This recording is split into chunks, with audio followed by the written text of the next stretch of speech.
ওদেরকে গানে শব্দ ব্যবহার করে জানায় দিলেন, বান্দারা তোমরাই বলে বান্দার মানুষ। আল্লাহ সুবহানাহু ওয়া তাআলা পবিত্র কোরআনুল কারীমের ভিতরে ঘোষণা করে জানায় দিয়েছেন, বান্দারা ওয়াইলুল লিকুল্লি হুমাযাতিন লুমাযা, ওয়াইল জাহান্নাম রয়েছে ওদের জন্য যারা অন্যায় করে, যারা গীবত করে, যারা চুগলখড়ি করে, অশ্লীল কাজ করে, ওই মানুষদের জন্য ওই জাহান্নামের ব্যবস্থা আল্লাহ পাক করে রেখেছেন। তারপরে আল্লাহ পাক জানায় দিলেন, বান্দারা আল্লাযী জামাআ মালাহু ওয়া আ'তাদা, যারা যাদের মাল হয়েছে, যাদের টাকা হয়ে গিয়েছে, পয়সা হয়েছে, জামাআ মালাহু ওয়া আ'তাদা, নিজের মালগুলিকে জমা করে রাখে, নিজের মালগুলিকে সঞ্চয় করে না, আল্লাহর রাস্তায় বিল করে দেয় না, আল্লাহর রাস্তায় খরচ করে দেয় না,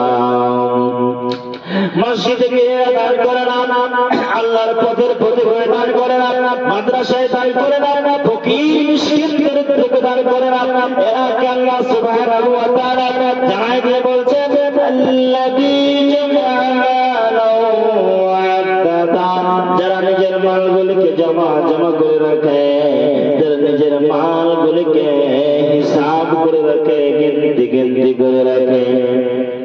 ইউনাইটেড ব্যাংকে আমার 5 লক্ষ টাকা আছে, স্টেট ব্যাংকে আমার 2 লক্ষ টাকা আছে, আপনার কি আর পোস্ট অফিস ব্যাংকে আমার 10 লক্ষ টাকা আছে, বাড়িতে 2 লক্ষ আছে, জমি জায়গা আছে, অট্টালিকা বাড়ি আছে, এই বলে অঙ্ক যারা করে, এই বলে হিসাব যারা করে, এই বলে যারা গিনতি করে রাখে, আল্লাহ পাক সুবহানাহু ওয়া তাআলা জাযা দিলেন, বান্দা তুমি যদি আল্লাহর পথের প্রতীক হয়ে দান না করো, আল্লাহর রাস্তায় দান না করো, আল্লাহর রাস্তায় ইনফাক ফিসাবিলিল্লাহ না করো, তাহলে কঠিন কিয়ামতের ময়দানে তোমাকে জাহান্নাম যাওয়া লাগবে, আল্লাহ পাক তোমাকে গ্রেফতার করে নেবে। তারপরে আল্লাহ তাআলা জানায় দিলেন, আল্লাযী জামাআ মালাহু ওয়া আ'তাদা ইয়াহসাবু আন্না মালাহু আখলাদা, যারা গুমান করে এটা আমার মাল, এটা আমার ধন, এটা আমার সম্পদ, এটা আমার টাকা, এটা আমার পয়সা, এটা আমার জমি, এটা আমার বাড়ি, এটা আমার বাড়ি, এই কল্পনা আপনাদের ভিতরে যে মানুষটা করবে, আল্লাহ পাক সুবহানাহু ওয়া তাআলা জানায় দিলেন, কালকে দেখবে মাঠ হয়েছে, কালকে তোমার নাই বাড়ি, কালকে তোমার নাই গাড়ি, কালকে তোমার নাই আপনার যে অট্টালিকা, পৃথিবীর মানুষেরা কেন নাই? তুমি মরে গিয়েছ, তুমি মরে গিয়েছ, তোমার লাশ হয়ে গিয়েছে, তুমি মুর্দা হয়ে গিয়েছ। মরার পরে 2 ঘন্টা পর মানুষেরা, গ্রামের মানুষেরা তার ছেলেরা, তার দেবী, তার সন্তানগুলো 2 ঘন্টা পর বলবে, একে মাটি দিয়ে আয়, একে মাটি দিয়ে আয়, জানাজার নামাজ পড়ে আয়, আল্লাহুম্মা গফিরলি ওয়ারহামনি ওয়াহদিনি, এই বলে দোয়া কর, বাপের জন্য দোয়া কর, রব্বির হামহুমা কামা রাব্বায়ানি সাগীরা, রব্বানা যালামনা আনফুসানা ওয়া ইল্লাম তাগফির লানা ওয়া তারহামনা লানাকুনান্না মিনাল খাসিরিন। আল্লাহুম্মা গফির লিহাইয়িনা ওয়া মাইয়িতিনা ওয়া শাহিদিনা ওয়া গায়িবিনা ওয়া সাগীরিনা ওয়া কাবীরিনা ওয়া যাকারিনা ওয়া উনসানা, আল্লাহুম্মা মান আহয়াতাহু মিন্না ফাহয়ি আল ইসলাম ওয়া মান তাওফাতাহু মিন্না ফাতাওফাহু আলাল ঈমান, আল্লাহুম্মা লা তাহরিমনা আজরাহু ওয়া লা তুদিল্লুনা বা'দাহু। এই বলে বাবার জন্য দোয়া করে আসবো, চল দোয়া করে নামাজ পড়বো, চল চল চল।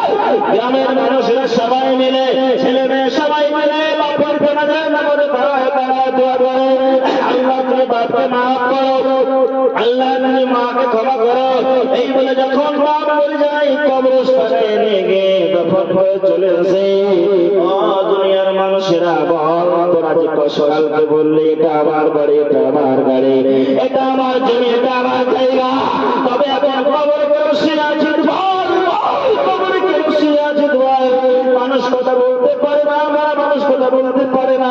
ও দুনিয়ার মুসলমানেরা জন্য আমার আল্লাহ জানা দিলেন দুনিয়ার মুসলমানেরা, পৃথিবীর যুবক যুবতীরা, এটা আমার বাড়ি, এটা আমার গাড়ি বলতে যেও না। আজকে বলবে, কালকে তোমার মত হয়ে যাবে। একদিন মাল সম্পর্কে প্রমাণ করে না, এটা আমার জায়গা, এটা আমার জমি, খাবো তার প্রমাণ করতে হবে না। ইয়াহসাবু আল্লাহ মানাহু আসাদা, আল্লাহ বলতেছেন কাল্লা লা ইউনবাদান্না ফিল হুতামাতি ওয়া মা আদরাকা মাল হুতামা। খবরদার বলিও না এটা আমার মাল, তাহলে তোমার মালের মুখে হাত দিতে হবে। কাল্লা লা ইউনবাদান্না ফিল হুতামা, তোমার মালকে তোমাকে জাহান্নামের ভিতরে ফেলে দেওয়া হবে। লা ইউনবাদান্না শব্দের অর্থ হলো ফেলে দেওয়া হবে ওই জাহান্নামের ভিতরে। ওই জাহান্নামের নাম হলো জাহান্নাম, জাহান্নাম কোটের জায়গা। অতএব জাহান্নাম থেকে মুক্তি পাওয়ার জন্য আমাদেরকে আল্লাহর দরবারে দোয়া করা লাগবে, আমাদেরকে দোয়া করা লাগবে। 150 টাকা সাইফুদ্দিন, জি 150 টাকা।